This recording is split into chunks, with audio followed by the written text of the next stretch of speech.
proceeding was a test of the National Weather Service Emergency Warning System from Atlanta. KEAS. This test was conducted at approximately 11:30 each Wednesday morning, weather permitting.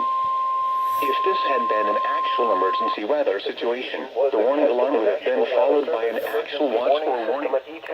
Reception of this broadcast and the warning alarm will vary at any given location.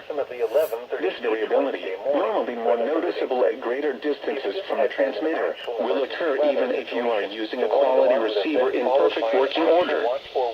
To provide the most consistent warning service possible, the warning alarm will normally be activated for warnings in selected watches within a 40-mile radius of your transmitter.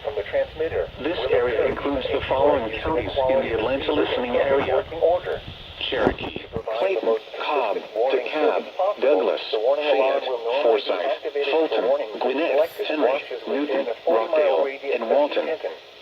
This concludes the weekly test of the warning alarm system. We now return to our normal weather broadcasting. Henry, Jasper.